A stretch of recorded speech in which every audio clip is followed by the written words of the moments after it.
Bienvenue à cette formation de SOC Analyst qui va vous montrer les bases et tout ce qu'un analyste SOC junior doit connaître pour travailler ou pour avoir son premier job en tant que SOC Analyst junior.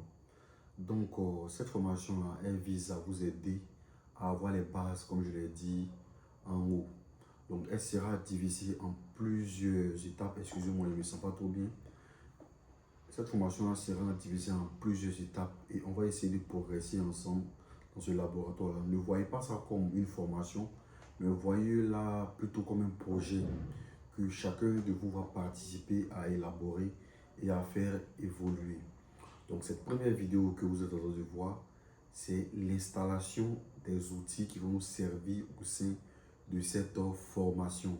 Donc sans plus tarder, voilà la vidéo. Ok, donc bonsoir. Sans plus tarder, on va passer directement à l'installation de nos différents outils qui vont nous servir au sein de cette formation. Donc, sans plus tarder, on va aller directement dans notre fichier SOC et on va lancer l'installation de VMware Workstation. Patienter que tout se fasse.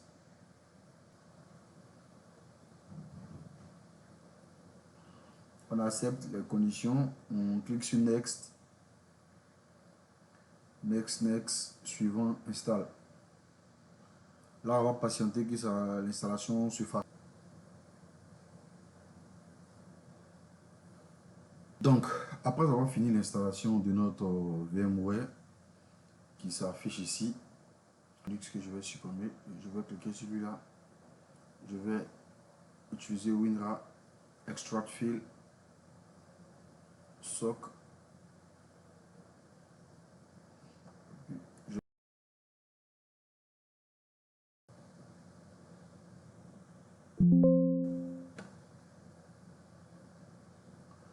Donc, maintenant que dans notre fichier SOC, on a notre Kali Linux qui est installé, on va aller directement installer le Kali Linux dans VMware. Et on va essayer de lancer notre instance Kali. Pourquoi on commence généralement par Kali Linux avant d'arriver aux autres?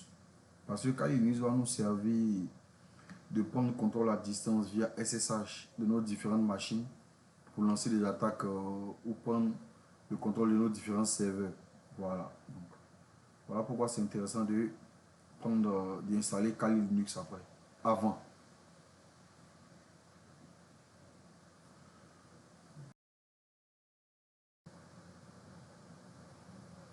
Donc, après l'installation, le mot de passe pour avoir accès à notre instance, c'est Kali en haut et Kali en bas.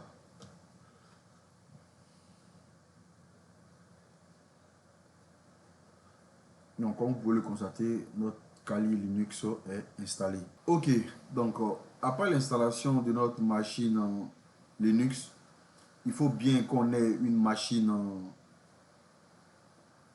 Windows comme machine qui sera utilisée comme machine de service. Dans VMware,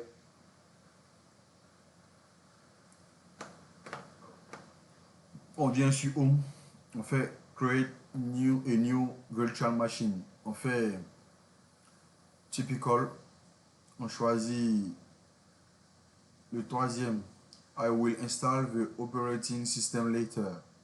Ici, on dit c'est Windows qu'on veut prendre. Windows 10 en 64, c'est ça. Ensuite, on laisse toujours ça, les paramètres tels qu'ils sont. On dit Store.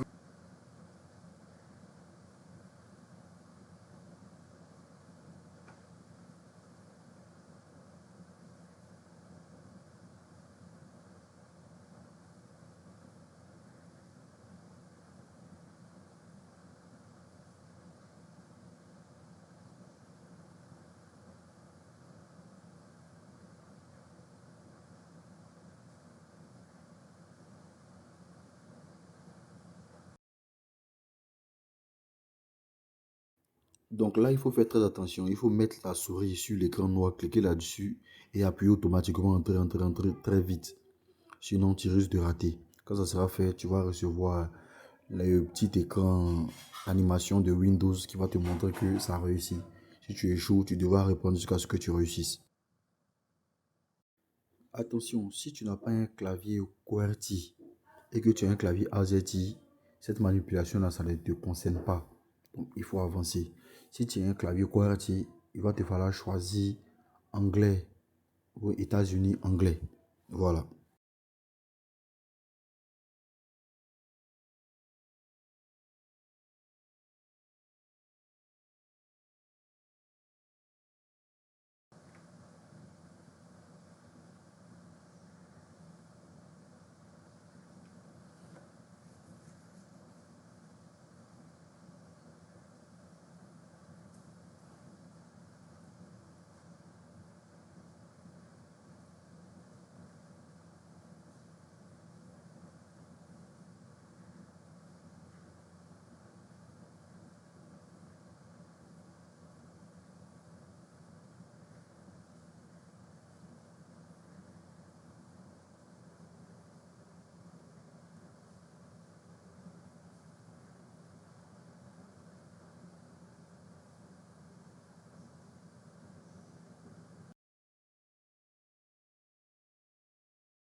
Donc là, on va lancer le redémarrage de notre machine. Lancer le redémarrage pour que tout soit pris en compte. Donc, vous verrez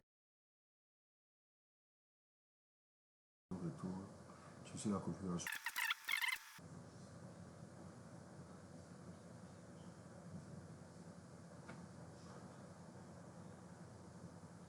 J'en suis le propriétaire suivant.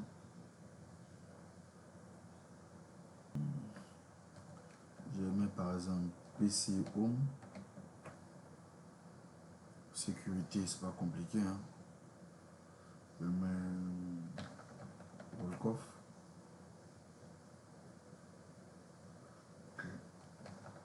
Volkov. Indication du mot de passe, je mets un. Suivant.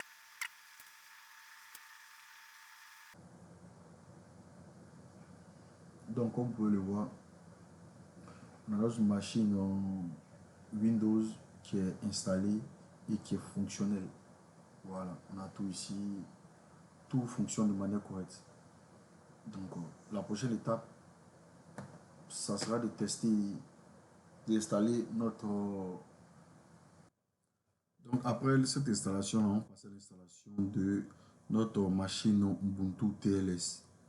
Donc, cette machine-là va nous servir à héberger notre serveur Wazoo pour pouvoir faire la centralisation de nos différents logs. Donc, on va écrire ici Wazoo. Next. Ici, on va prendre 60. Store virtual disk et single file. Customize hardware. Ici, bon, je vais prendre, disons, 5000. 5000. Ici. Je vais prendre 2. Ça n'importe peu, hein. Voilà. Juste pour le fun, quoi. Et moi, j'ai assez de RAM à dilapider, donc je vais prendre Ubuntu 24.04.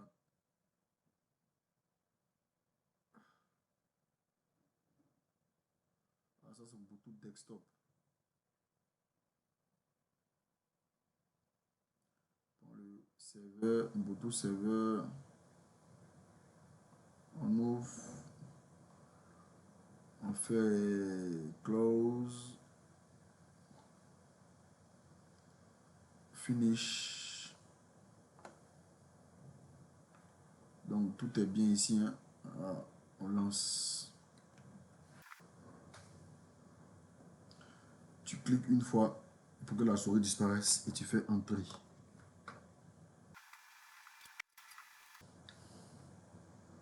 Donc on demande quelle est ta langue. C'est en anglais. On fait English. Fait entrer. Il faut venir mettre la souris ici une fois. Tu fais entrer. Continue sans mettre à jour. Tu dis oui. Tu dis oui encore. Tu dis oui encore. Tu dis oui encore. Allez, c'est va se jouer les nous si tu as plus oui encore. fais oui encore. Et si tu appuies la touche Tab jusqu'à arriver à Done, tu fais oui encore. Tu fais oui encore. Continue oui encore. On demande quel est le nom. Donc tu peux dire que ta machine s'appelle peut-être Oiseau. Oiseau. Oiseau. Mon mot de passe, c'est Pancho. Pancho. Là, tu fais la touche Tab jusqu'à ce que tu tombes sur Done. Tu fais entrer. Continue encore. Installe OPC SSH Server. Tu appuies sur la touche, la plus grosse touche pour séparer pour que ça puisse être sélectionné. Tu fais Tab, tu fais Done. Donc, quand c'est bon, tu choisis Reboot Now, redémarrer maintenant.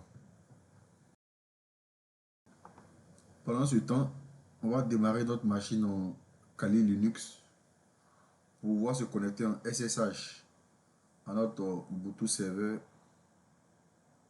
pour pouvoir faire les installations, les mises à jour, l'installation de notre Oiseau CIM. Voilà.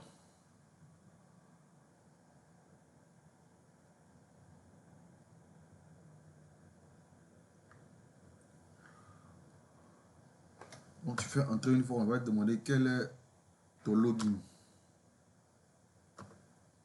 Ton login, tu te rappelles, c'est Oiseau. Ton mot de passe, c'est Pancho. Donc, un léger clear. Tu vas demander c'est son IP. Il te dit qu'il est en 130. 181, 130. Donc, je suis sur ma machine ici. Je vais ouvrir. Attendez, voilà.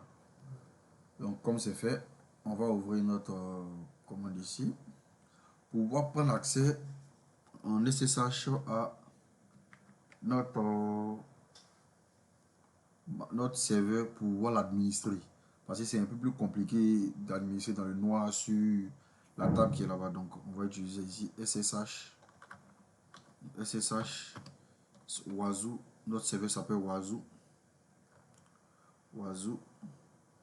Tu vas mettre un arrobase. Oiseau arrobase 192.168 qui est l'adresse de notre serveur qui est là-bas. .180.130. Donc on va aller regarder si c'est effectivement ça. Parce qu'il ne faudrait pas se tromper. Donc 68, 181. Ok, c'est 181, c'est pas 180. 181. On clique ici. 181. 130. Donc on lui dit yes, nous sommes d'accord, on veut bien se connecter. On va demander quel est le mot de passe. On lui dit que c'est Pancho utilisé là-bas. Donc comme vous voulez le voir, nous sommes connectés à notre serveur Oiseau pour l'administrer à distance. Donc, si vous remarquez ici, on fait IPA, vous allez voir que c'est la même adresse IP qui est sortie là-bas, qui est réapparue ici. Donc, ce qu'on va faire maintenant, c'est de mettre à jour normalement nos paquets. Donc, sudo, excusez-moi, sudo apt update. Et puis, bon, ok, il fait ça d'une pd et sudo apt upgrade.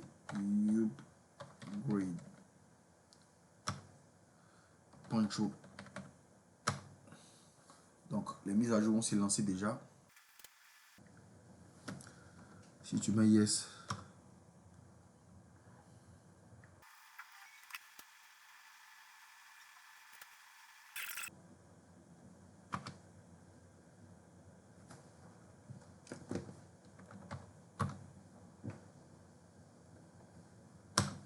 fais entrer. Tab. Ok, entrer. On attend que ça finisse. Ok, donc l'installation, la mise à jour, elle est faite. Donc, on va coller cette commande là. C'est cette commande qui va nous permettre d'installer Wazoo de manière complète en un seul claquement de doigts. Voilà. Donc,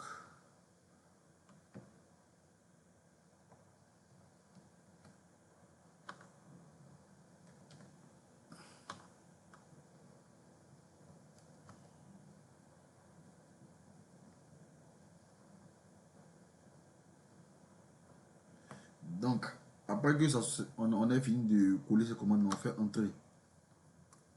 C'est une vitesse x100 et j'ai mis une vidéo pour ne pas que ma session se verrouille. Donc, 30 ans plus tard, on a notre installation qui est finie. Ça prend vraiment du temps. Donc, si ça se bloque, ne pensez pas que ça ne marche pas. Voilà, ça va. Qu'on aura accès à notre interface tâche web à cette adresse IP là. Donc, si vous vous souvenez, c'était quoi là? C'était une adresse en 192.168. On fait entrer. Alors, ils vont me demander sur les sur tout ça. On va dire avancer. Il accepte les risques et continue. Donc là, on va tomber maintenant sur l'image. On va tomber maintenant sur l'image de notre oiseau. Donc on nous demande le mot de passe. Et le truc, c'est admin. Le mot de passe, voilà ça ici. Vous gardez ça en sécurité. Si c'est perdu, c'est fini pour vous. Vous allez devoir refaire l'installation. Il n'y a pas de solution pour ça encore. Donc, je vais save. Il enregistre ça automatiquement. Donc, on a notre oiseau qui est là. Dans la suite de cette formation, vous me le direz en commentaire, mais nous allons déjà installer un serveur web qui va héberger notre site web qui sera ensuite attaqué en tant que site vulnérable. Et nous allons aussi installer nos différents agents sur nos différentes machines.